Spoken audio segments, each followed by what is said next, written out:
Hei!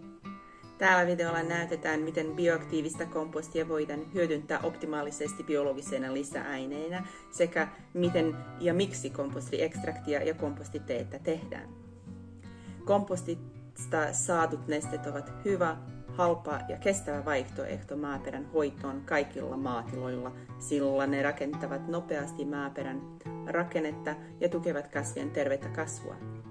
Tietenkin edellyttäen, että tiloilla noudatetaan myös muita maaperää tukevia hoitokäytäntöjä, jotka eivät häiritse maaperää. Kuten edellisessä videossa selitettiin, bioaktiivinen komposti on aerobisesti hajonnutta orgaanista aineesta. Tässä kompostiprosessissa seurataan tarkasti lämpötilan ja kosteuden muutoksia sekä eri materiaalien suhteita optimaalisten tulosten saavuttamiseksi. On tärkeää varmistaa kompostin laatu biologisella analyysilla, jotta voimme olla varmoja siitä, että kaikki toiminnalliset mikrobiryhmät ovat kompostissa haluttuissa, tasapainoisissa suhteissa ja määrissä. Toisin sanoen, jotta kompostista voidaan valmistaa hyviä nestemäisiä lisäaineita, tarvitaan hyvälaatuista kompostia. Katsotaan ensin kahta tapaa valmistaa kompostiekstraktia. Ensimmäinen tapa on yksinkertaisempi. Täytä verkkokangaspussi bioaktiivisella kompostilla puolilleen ja liota mikroorganismit kompostista hieromalla sitten muutaman minuutin ajan veden alla. Mitä pidempään liotat ja hierot, sitä enemmän mikroorganismeja liukkenee veteen. Käytä verkkokangaspussia, jossa on noin 400 mikrometrin kokoisia reikiä. Käytettävän veden tulisi olla klooritonta, joten jos käytät vesijohtovettä, seisota sitä päivän ajan, jotta kloori haihtuu pois.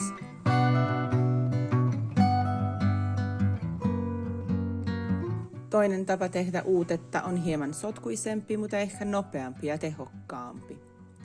Upota jotain kompostia veteen ja sekoita sitä maalisekoittimella noin 45 sekunnin ajan.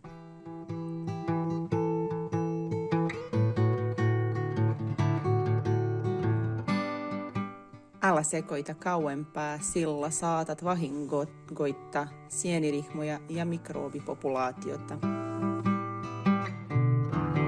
Ja kompostin, joka jää jäljelle mikroorganismien liottamisesta, voit viedä takaisin kompostikassaan. Kompostin mikroorganismit hyödyntävät tämän materiaalin uudelleen.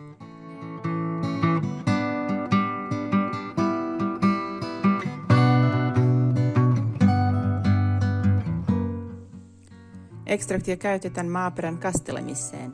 Näin vahvistetaan maaperän mikrobipopulaatiota ja monimuotoisuutta, mikä parantaa maaperän rakennetta ja ylläpitää maaperän ravintoverkkoa.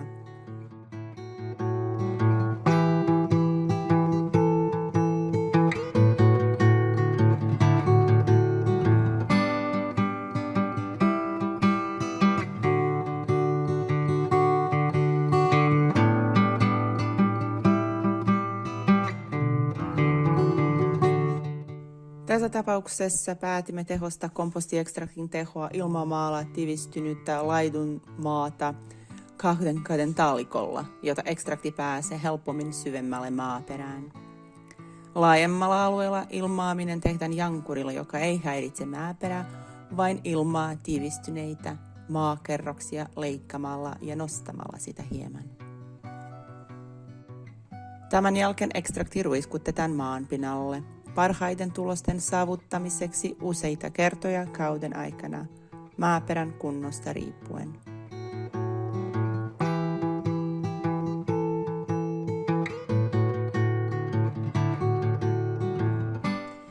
Kompostiteen valmistaminen on pidempi prosessi, joka kompostin mikroorganismeja ruokitaan ja sitten moninkertaistetaan nesteessä jatkuvalla ilmaamisella. Jotkin maaperän bakteerit ja sienet tuottavat lisääntyessään tähmeitä yhdisteitä, liimoja, joiden ansioista kompostiteet tarttuu myös kasvien pintoihin.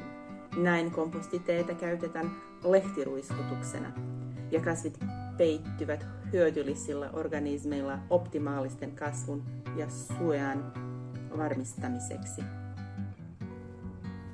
Tässä konkreettisessa tapauksessa lisäämme kompostiteella maaperästä puuttuvien sienten populaatiota ja monimuotoisuutta. Bioaktiivisen kompostin lisäksi käyttämme lähtöaineena raaka-aineena myös hieman metsämaata, jossa on runsaasti erilaisia paikallisia sienilajeja. Käytä tätä arvokasta raaka-aineita säästeliästi ja peitä paikka, josta sitä otat. Ohjeet tämän halvan keittimen tekemisen löydät videon alapuolelta. Täällä keittimellä voi tehdä noin 50 litraa kompostiteetä, joka riittää suurin piirtein hehtaarin 1/3. Keitimen ilmapumpuna voi käyttää mitä tahansa tavallista kompressoria. On tärkeää löytää mikroorganismeille tasapainoinen ravintosuhte, jossa on monimutkaisempia hiilihydraatteja yksinkertaisten sokereiden sijaan, koska yksinkertaiset sokerit saavat bakteerit kasvamaan liian nopeasti ja kuluttamaan helposti enemmän happea kuin pumpu pystyy systeemin tuomaan, jolloin prosessi muuttuu anaerobiseksi. Kun ravinteet on lisätty ja vettä ilmaantuu jonkin aikaa, lisätään kompostia ja metsämaata sisältävä verkkopussi kompostiteesäiliöön.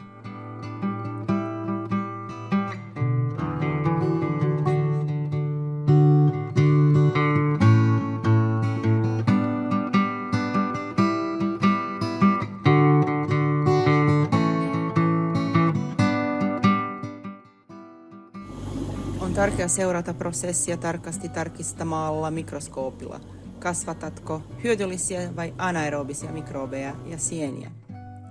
Kompostite, joka kasvata anaerobisia bakteereja, sieniä ja alkueläimiä, voi aiheuttaa vakavaa vahinkoa kasveillesi.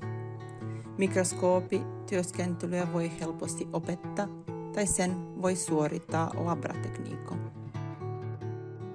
On tärkeää, että kompostikeitin on helppo puhdistaa. Puhdistaminen on tehtävä heti keittämisen jälkeen, jota pinnoilla oleva biokalvo ei jää ja muutu anaerobiseksi ja saastuta siten seuraavaa kompostite-erää.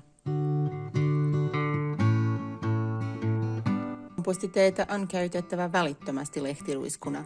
Jos jätät kompostiteen odottamaan, hapen määrä nesteessä alkaa vähetä. Tämä voi johtaa anaerobisiin olosuhteisiin, joissa juuri hauduttamasi hyödylliset organismit eivät selviä.